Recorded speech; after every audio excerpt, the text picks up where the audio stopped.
Folks, this team scored 6 points in the first quarter, doing it Stephanie White's way. Yes.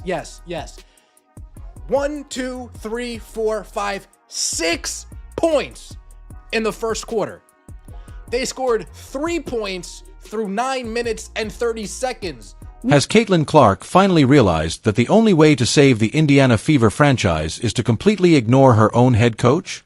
Are we witnessing a full-scale on-court player rebellion that is actually resulting in victories, despite the coaching staff's best efforts to micromanage the offense?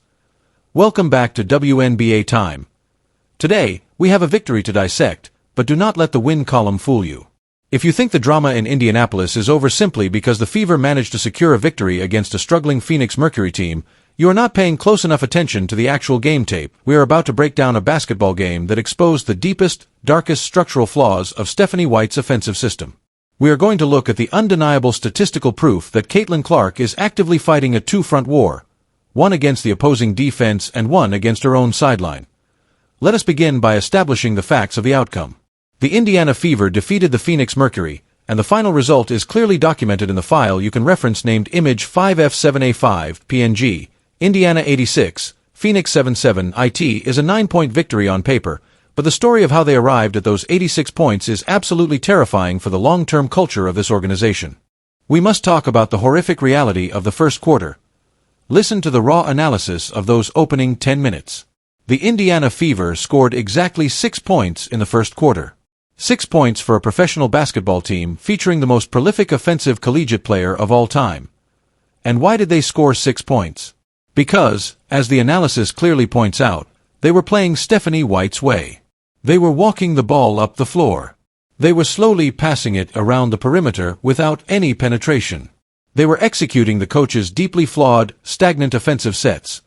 And the result was a pathetic display of bricked shots and zero offensive rhythm.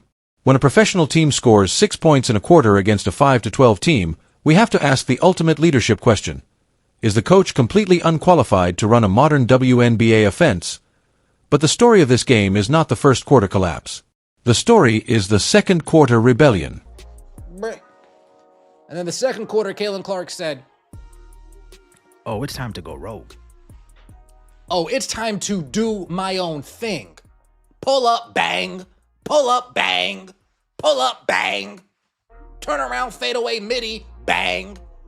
Filet." What happens when a generational talent decides that she has had enough of a failing system? She goes rogue. Look at the tape. Caitlin Clark looked at the scoreboard, realized the coaching scheme was a total disaster, and essentially threw the playbook out the window. She abandoned the slow, methodical passing game and shifted into complete takeover mode.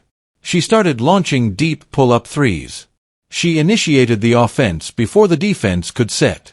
She pushed the tempo on her own terms, and miraculously, the Indiana Fever offense exploded. They dropped 35 points in the second quarter. Is it a coincidence that the moment Caitlin Clark stopped listening to the sideline and started playing her natural read-and-react style, the team looked like a legitimate offensive juggernaut? When you do it Stephanie White's way, you get 6 points. When you do it Caitlin Clark's way, you get 35 points.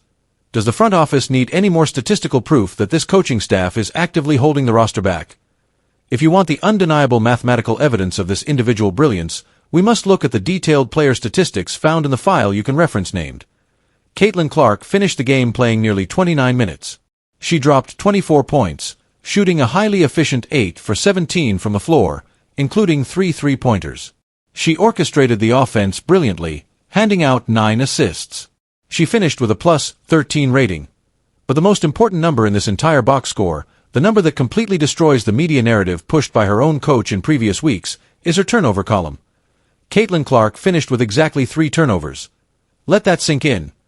After Stephanie White went to the podium after the Atlanta loss and publicly blamed Caitlin's turnovers for the team's collapse, Caitlin comes out, takes complete control of the offense, goes rogue, and only turns the also reveals another massive victory for the fanbase and a massive indictment of the coaching staff's previous rotation decisions. We need to talk about Monique Billings for Monique Billings only to have the coaching staff staple her to the bench for 12 minutes a night.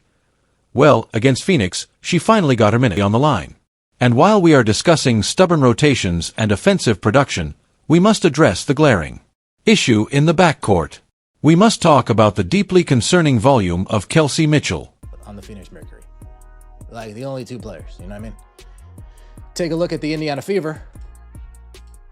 We got Kelsey Mitchell, 22 points, shooting 20 shots. Dribbling with her head down. Chuck. Dribble. Chuck. Chuck. You can't make this up. Shooting 40% for Kelsey Mitchell. Caitlin Clark, 8 for 17. 9 assists. Look at Kelsey Mitchell's stat line in that same box score. Yes, she scored 22 points. If you only look at the points column, you might think she had a great game. But professional basketball is about efficiency. Mitchell took 20 shots to get those 22 points. She shot 40% from the field and an abysmal And then going into the third quarter, you know what Stephanie White said? Whoa. I'm looking at the box score. Caitlin Clark, she's having a really good game right now. But Kelsey Mitchell, I gotta balance this score out, Caitlin. I'm sorry. I know you're on pace for a 30-point game. I know you're on pace for that. Is Stephanie White actively manipulating the rotations to protect veteran egos at the expense of team dominance? Listen to the sequence of events in the third quarter. Caitlin Clark was on an absolute heater. She was on pace for a 30-point, 10-assist masterpiece. She had the Phoenix defense completely on their heels. But what did the head coach do? She benched her. Why would a coach bench a generational player who is single-handedly winning the game? The prevailing theory is absolutely sickening. Did Stephanie White look at the box score and realize that Kelsey Mitchell was not getting enough touches? Did the coaching staff intentionally cool off Caitlin Clark just to ensure that Money Mitch could get her shots and keep the locker room politics stable? If a head coach is prioritizing inclusive scoring over dominant winning, they have completely lost the plot. You do not bench Michael Jordan because Steve Kerr needs more shots. You ride the hot hand. The fact that the third quarter offense completely stalled out because the coaching staff wanted to artificially balance the score sheet is a fireable offense in any competitive sports market. But the tactical incompetence was eventually overshadowed by sheer in-court chaos. The frustration of this disjointed system combined with incredibly poor officiating led to a complete meltdown in the second half. But damn. Missed it, but damn. Then we have Dewana the scammer, Bonner, and Sophie Cunningham get into it. Don't point at me. Don't point at my face, Sophie. Sophie, don't point at me, Sophie. I'm sensitive, Sophie. Don't point at my face. Don't point at my face. And Sophie's like, yeah, I'm pointing at you. Oh, you again. Point at you again. Point at you again. Point at you again. The tension boiled over. We are not just talking about aggressive basketball. We are talking about actual animosity. Watch this dust-up between Sophie Cunningham and Dana Bonner. You have Cunningham aggressively pointing her finger right in Bonner's face. You have players jawing at each other. You have Masha Hines-Allen getting ejected from the basketball game. When a team is constantly involved in physical altercations and technical fouls, it is a sign of immense underlying stress. The Indiana Fever players are not just fighting the Phoenix Mercury. They are fighting the frustration of their own environment. And the referees certainly did not help de-escalate the situation.